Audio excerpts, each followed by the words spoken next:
Vamos lá para mais uma aula e agora estaremos falando sobre água e sais minerais. Bem, em primeiro lugar, qual o conceito que a gente daria para sais minerais? Sais minerais, então, são esses elementos inorgânicos, aqueles que não são fabricados pelo nosso organismo. E como que a gente adquire esses elementos? Através da alimentação ou pela ingestão da água. Então, vamos lá. Existem, então, os alimentos naturais que já são ricos em sais minerais, que são as frutas, as verduras, o leite. Essas fontes aqui que nós estamos falando, eles já entram, né, na forma que nós chamamos de minerais quelados. O que é isso? São minerais que já estão prontos para ser usados. Então, é importante aí a ingestão tanto das frutas, das verduras, do leite, porque desta forma nós estaremos adquirindo esses minerais para o nosso organismo. E qual seria aí as funções gerais dos minerais? Primeiro, regulação da quantidade de água na célula, o equilíbrio ácido básico, o equilíbrio elétrico das células e o funcionamento das enzimas. Vamos nós. O primeiro mineral que estaremos falando, então, é o cálcio. O cálcio, ele é o que é encontrado, vamos dizer assim, em maior quantidade em nosso organismo, principalmente aonde? No esqueleto. Então, 90% do cálcio, ele está no esqueleto humano. E qual a importância desse cálcio para nós? Primeiro, ele ajuda na formação dos ossos, dos dentes. Ele também é essencial para a coagulação sanguínea, para o funcionamento normal de músculo. Quer dizer, ele é essencial para todo o funcionamento orgânico. Aonde nós vamos encontrar, né, o cálcio? Aqui embaixo a gente observa a aveia, o brócolis, a linhaça, grão de bico, sardinha, o gergelim, espinafre, tofu, são um dos alimentos, uma das fontes de cálcio.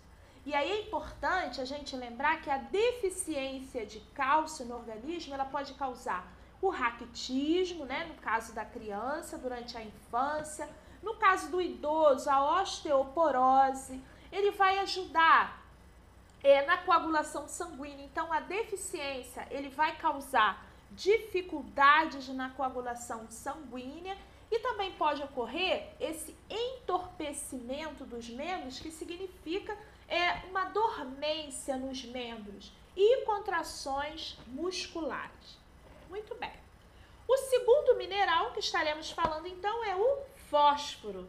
E a carência de fósforo no organismo, ele vai diminuir os reflexos, pode causar formigamento nas extremidades e ao redor da boca, fraqueza muscular e distúrbios da atenção.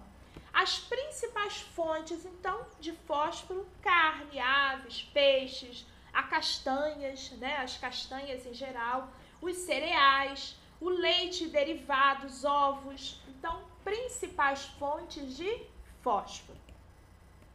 Magnésio é o próximo mineral que estaremos falando. A carência de magnésio, ela pode causar problemas nas funções cardíacas, baixo nível de excitação neuromuscular. Quando a gente fala em excitação neuromuscular, a gente está se referindo à capacidade que o músculo tem de responder a estímulos.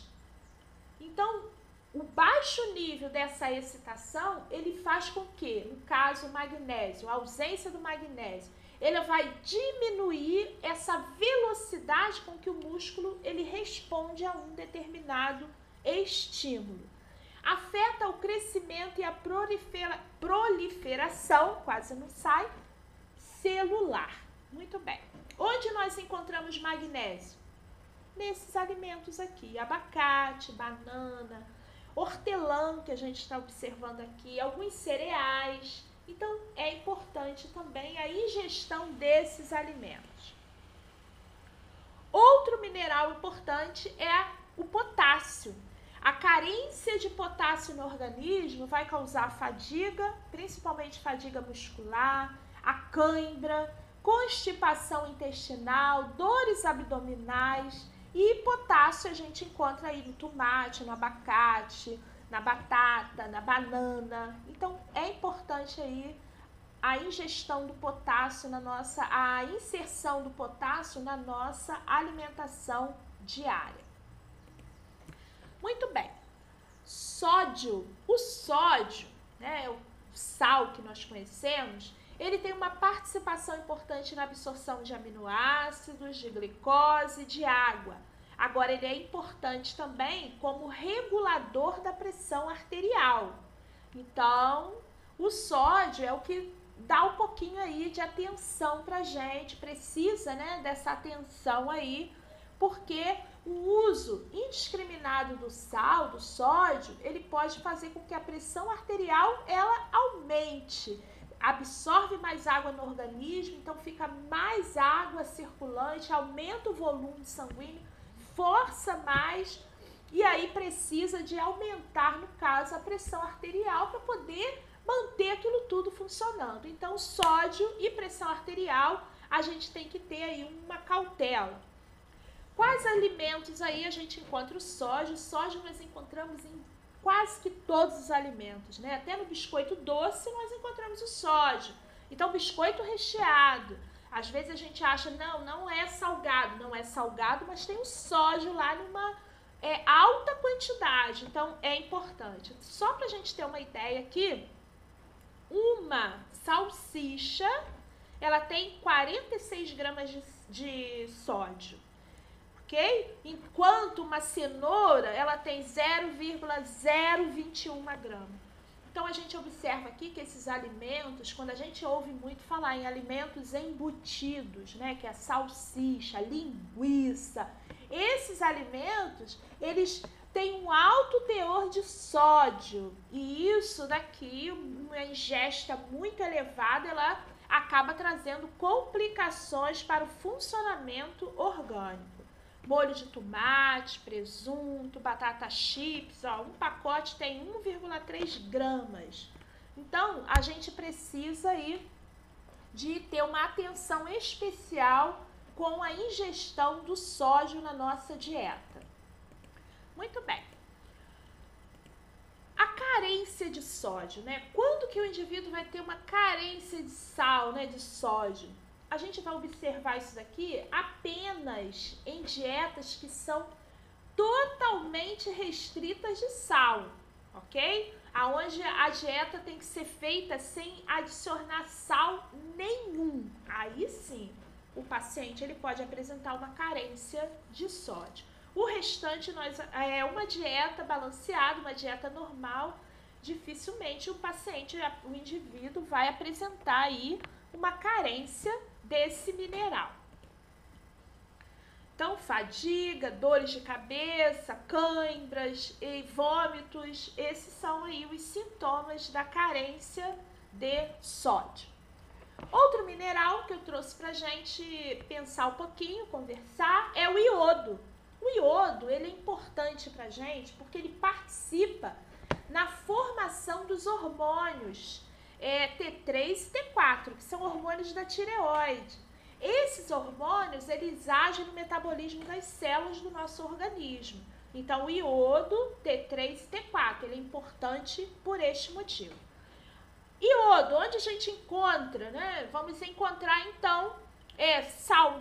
No sal, normalmente o sal de cozinha, ele é um sal iodado. No bacalhau, no atum, no leite. Então, é importante aí a gente ficar atento na inserção do iodo na nossa dieta. Quando a gente fala em deficiência de iodo, né, a gente vai pensar aqui no bócio endêmico, que é o aumento da glândula tireoide. E aí a gente observa, né, que é uma patologia que ela deve ser corrigida, né? E às vezes o indivíduo não procura um atendimento, podendo ficar um aumento tão grande, né, de ficar dessa forma aqui como a gente está observando. Então, isso daqui é chamado de bócio endêmico. Ferro é um mineral que basicamente a gente conhece. O ferro ele é necessário para a formação da hemoglobina. Ele transporta, né? A gente vai ver que ele é importante para o nosso organismo.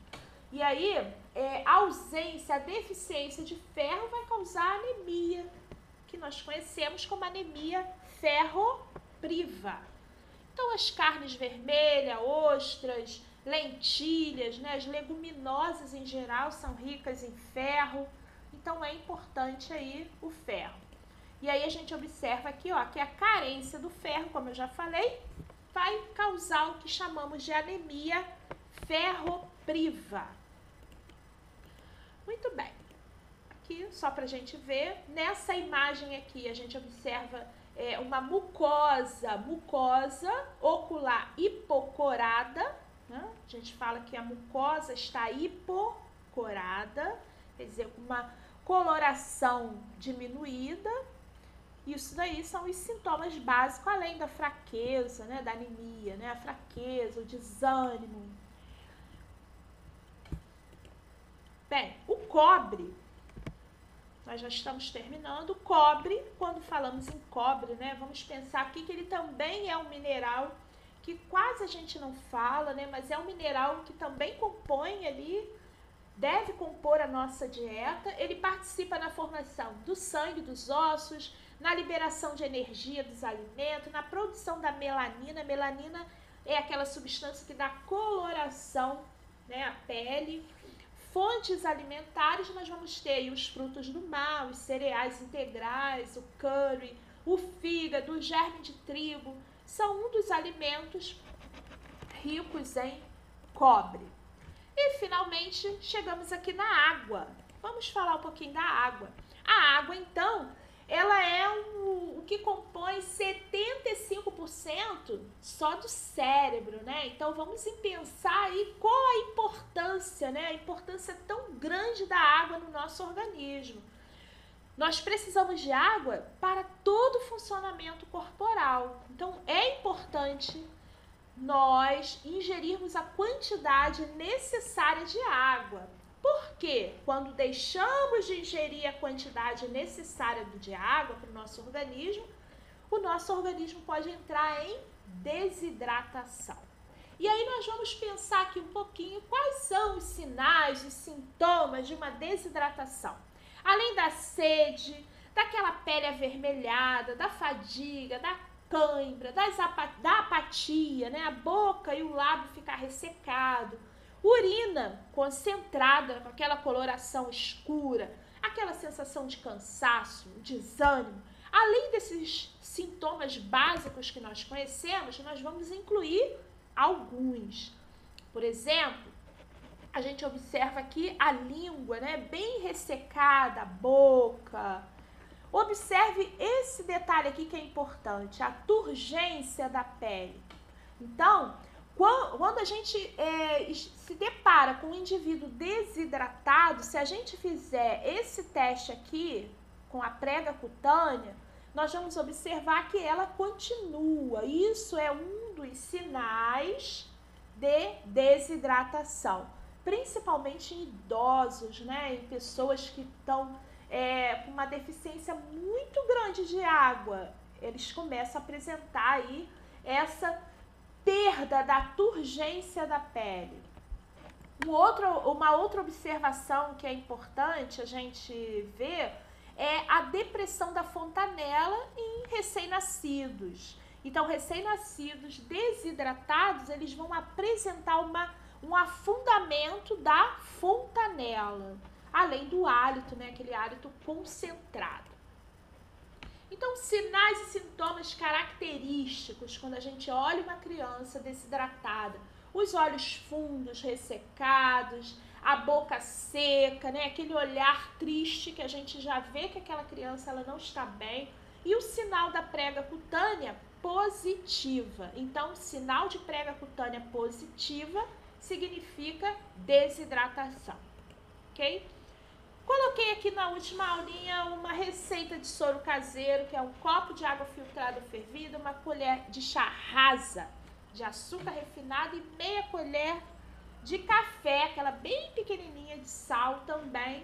Esse sorinho aqui, ele pode ser utilizado por 24 horas, então é importante aí nos casos de desidratação. Muito bem, por hoje é só, até a próxima aula e fiquem com Deus.